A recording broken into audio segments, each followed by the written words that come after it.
what happens when coverages aren't more confusing than they need to be? When they aren't more confusing? Oh my gosh. Well, a couple things. First of all,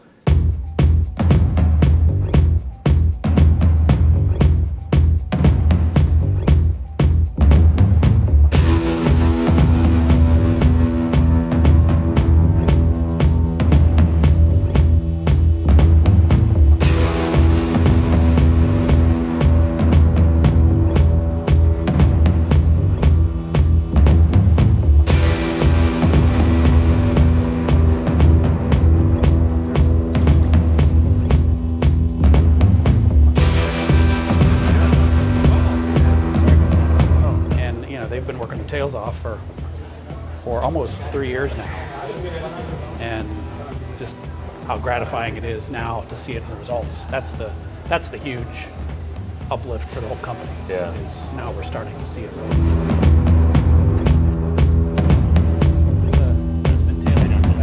Like seeing, I mean, has it been like jumping an ice bath over the last couple of years, or? Son, you don't know the half of it. Yeah. What's funny is, you know, I've been here long enough, our legacy system's called Net Express. When we went live with it was kind of top of the line. I mean, we had the lead of everybody. And then over the years, it's been one of those deals where if you don't maintain it, you don't keep enhancing it, it's kind of falling behind everyone else. Yeah. But this is really the most radical change that the company's seen in its 97-year history.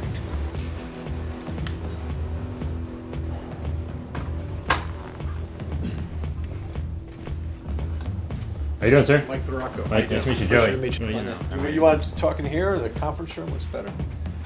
He's got a lot of windows, and why don't you take a look and see Yeah, what we've got. I mean, in your element is cool with me if that's, you know, whatever. We're going to talk to Greg. It's going to sit here, but we can go in the conference room. If there's a small little conference room, is this okay? No, this will be perfect. Okay. Yeah, we're good. I mean, you can't be a Browns fan and not have some serious toughness. 0-16. I was there. You went to every game? No. Oh. But I gave away my tickets, which wasn't all that hard. I mean, my true favorite is way, way before your time, is that I was a big Rocky Calavito. So this was in the 60s when they weren't very good. Right. But what got me hooked was Rocky Calavito was there. You may not even know his name. He was their star player. Mike, come on, man. I just want to make sure you're a punk. I mean, you're so young. So, you know, he came over. I dropped my hat on the right field. Actually, my dad took it and threw it down there, so the rock really? would come over and he handed it back to me, and so I immediately fell in love with the Indians. And but there's so many great memories. Seeing him get to that first World Series in '95 was probably the biggest one, though. Yeah. So let's talk about something less fun or more fun, depending on.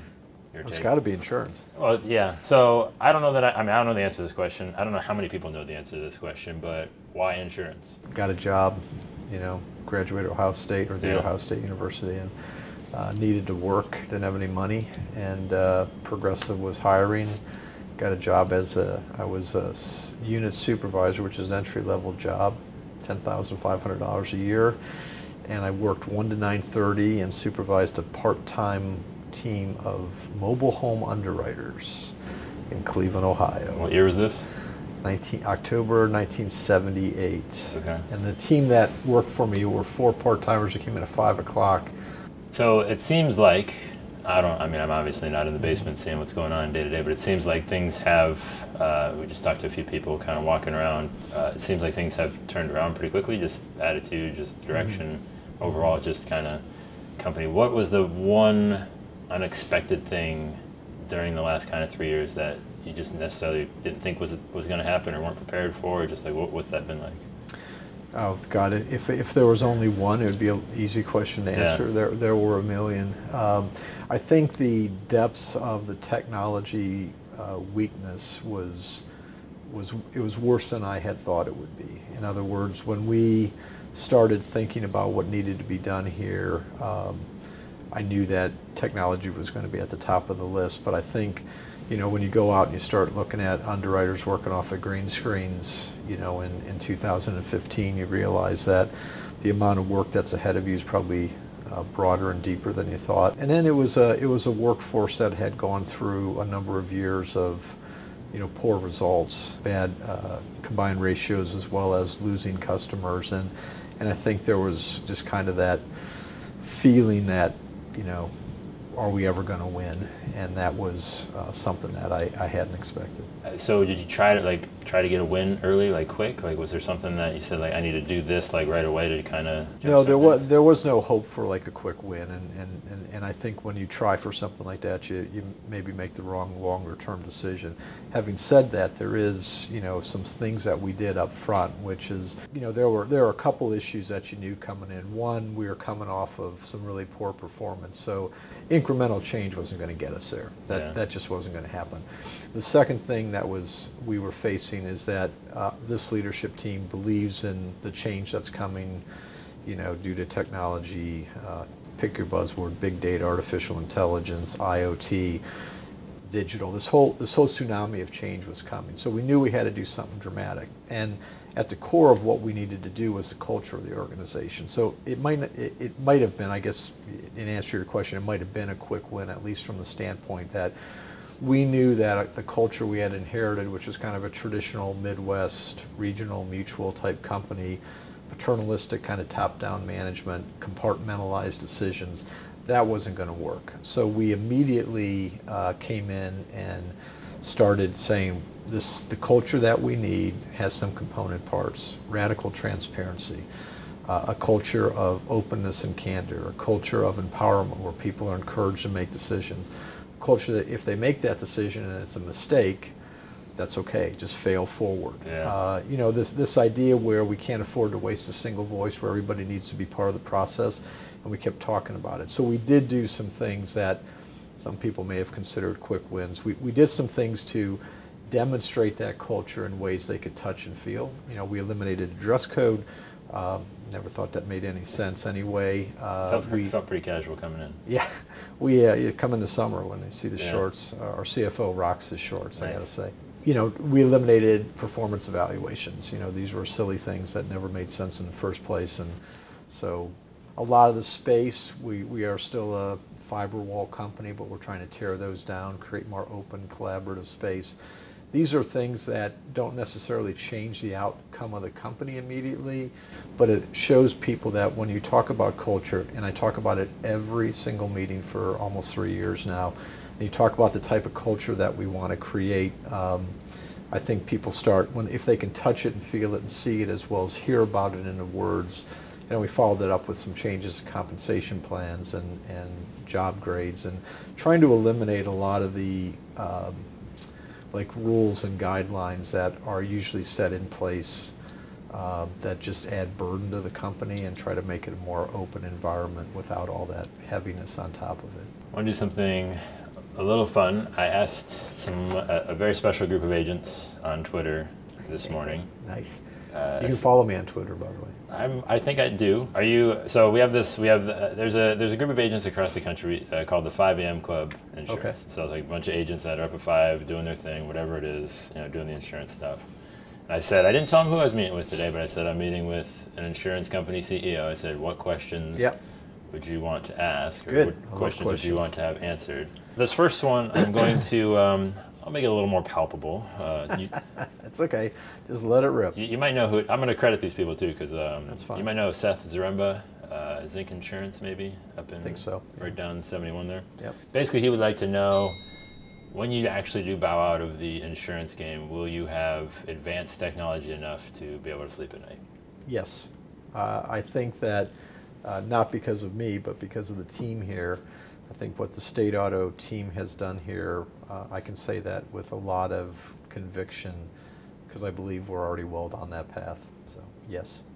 And my buddy Jared Bellman at Carolina Living Insurance in Hendersonville, North Carolina, would like to know, how do you think we should collectively define success?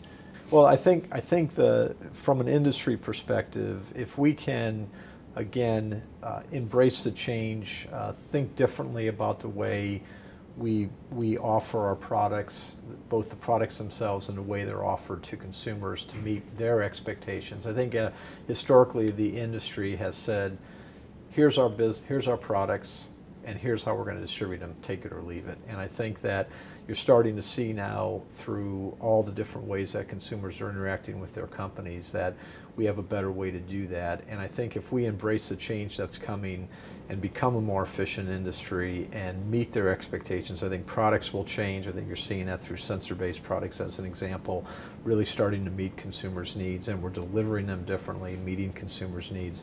I think will be a really good sign of success. From an agent's perspective, I think agents have as much opportunity now as they've ever had, but I think they very critically have to really understand how they commit to technology themselves. And I think their ability to do that would suggest to me that they'll be successful if they can continue to grow through this change in personal lines and in commercial lines. My buddy Brent Kelly wants to know, what's the one thing independent agencies should be doing today to position themselves better for the future?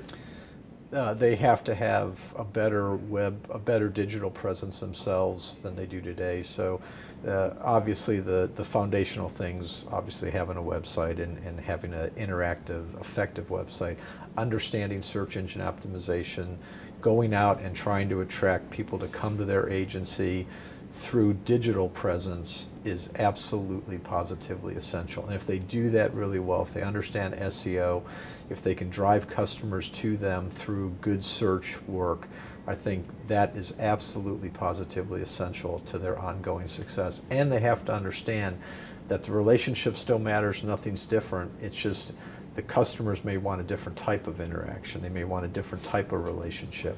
So I think the agents that win will understand that and be really good at it. Yeah. My buddy Landon Bentham wants to know, what is your 5 to 10 year vision of your partnership with independent agents? What do you hope you will be able to do in turn with the response you get from those agents? I think that we're first and foremost, State Auto is fully committed in this space, and so I think our 5 to 10 year vision is that when we said we're going fully digital, the thing that we kept saying, I kept saying to agents was, and we want you to come with us. So our 5 to 10 year vision is to realize some of the things we just talked about, which is that our agent partners are as good at the digital space as they can possibly be, and they win their fair share. I keep saying to agents, this is what, coming back to the personal insurance thing as an example, yeah. There are some agents that actually feel that way, that they think, well, because of direct response, because of all the .coms out there, that maybe we should start focusing more on commercial lines. And I think that's a classic mistake. So I look out 5 to 10 years, and the folks that are going to Geico.com or Travelers.com or Hartford through AARP or Progressive.com, they're not necessarily going there because of those companies. They're going there because that's a way they want to transact business. And if an agent's really good at it, and they are also a local agent, so they get the benefit of getting business digitally, the customer does. They get the benefit of a local agent as they grow as customers, or as they get the security blanket, they get that professional advice, and they're dealing with somebody locally, but they still get to interact at a digital level.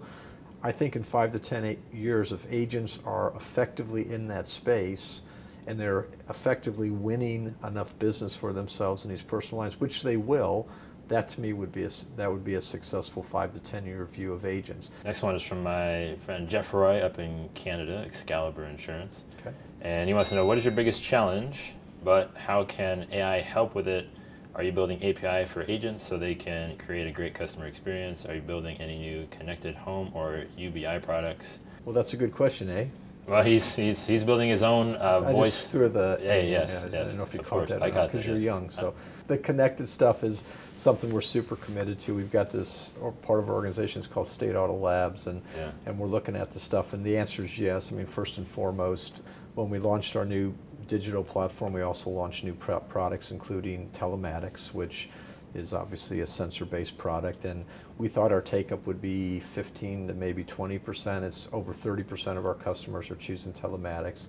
He talks about things like smart home technology, and we've just signed an agreement, partnership with a company called Roost, which has integrated smart batteries, which integrates the home information, as well as providing water detection devices. And so we're going to be offering smart home discounts for people that embrace that type of technology. We're in the early days, but the answer from our friend from Canada is, he's really spot on, because smart homes is just the beginning. I mean, Yeah. I think smart commercial properties is going to be even a bigger winner. Yeah. And we're testing in Dallas, Texas right now. We got endorsed by the Texas Restaurant Association for the same type Nice. of things, water detection systems. We put them on in our cafeteria here, and to test it first. And so we're offering discounts in commercial restaurants as well. So my last question, we didn't disagree, which is disappointing. You said this in an interview, I can't remember exactly where, but I'm pretty sure it was pretty recent, talking about the longevity of the agent and why we're going to stick around. Yeah. But what happens when coverages aren't more confusing than they need to be? When they aren't more confusing? Oh my gosh. Well, a couple things. First of all, it's interesting, so I'm going to answer it a little bit longer. I hope you don't mind. You can cut it all that you don't want. We got 5 minutes in your schedule, Mike. I'm here all day. So. I'll give you an extra couple if we need it. But what's interesting to me about the agency equation is that there's been more change in the agency side of the ledger than in the last, probably 25 to 30 years than we've seen in all the time prior to that, right? There's a ton of consolidation. I see agents that tend to be more consolidating into different organizations, which I think is very efficient, very effective, and obviously doesn't work for everybody, but where it works. So I believe that agents are recognizing that they have to adjust and they have to become more efficient as a group. As we get better at coverages and we get simpler at coverages, some people are suggesting that the days of the agents will continue to diminish. I don't agree with that, because I think at the end of the day, you're still talking about protecting someone's automobile. You're talking about protecting their home, their financial wherewithal, their small business or their big business, whatever it is.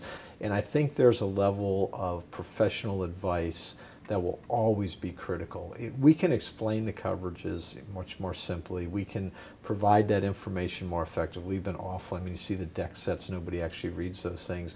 We can provide all that in a more efficient, effective way, but there still is that value of advice that people will desire from a professional advisor, and that's where the agent will play a significant role.